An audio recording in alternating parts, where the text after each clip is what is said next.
રાજકોટમાં ફરી એકવાર સામે આવ્યો છે રફતારનો કહેર। મેટોડા ઇન્ડસ્ટ્રીમાં હિટ એન્ડ રનમાં બાળકીનું મોત થયું છે।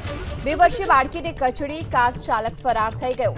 બાંધકામ સ્થળ પર રમતી હતી આ બાળકીને કચડી કાર ચાલક ફરાર થઈ ગયો છે। જોકે આ સમગ્ર ઘટનાને લઈ પોલીસ સ્થળ પર પહોંચી અને આ અંગે તપાસ શરૂ કરવામાં આવી છે। મેટોડા ઇન્ડસ્ટ્રીઝમાં હિટ એન્ડ રનની ઘટના બની છે, જ્યાં 2 વર્ષીય બાળકીને કાર ચાલકે કચડતા તેનું મોત નીપજ્યું। વધુ વિગતો મેળવીએ સંવાદદાતા પરાક્રમસિંહ જાડેજા આપણી સાથે જોડાઈ ચૂક્યા છે। પરાક્રમ, જે કારે અકસ્માત સર્જ્યો હતો તેને લઈને કોઈ વિગતો મળી રહી છે કે કેમ? રાજકોટના મેટાડા જીઆઈડીસી છે, ત્યાં ગઈકાલે 2 વર્ષની બાળકી છે, તેનું હિટ એન્ડ રનમાં મૃત્યુ થયું છે।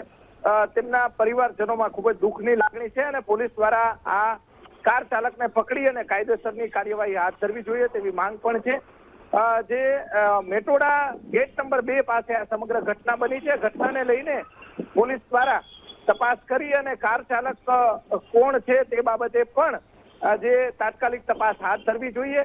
માસૂમ બાળકી હિટ એન્ડ રન ત્યાં જે સાઈડ આવેલી છે ત્યાં હિટ એન્ડ રન નો ભોગ બની છે અને સમગ્ર મામલાને લઈને જે પરિવારજનો છે તેમની અંદર પણ ખૂબ જ શોકની લાગણી જોવા મળી રહી છે। જી પરાક્રમ, આભાર આપનો આ સમગ્ર માહિતી બદલ।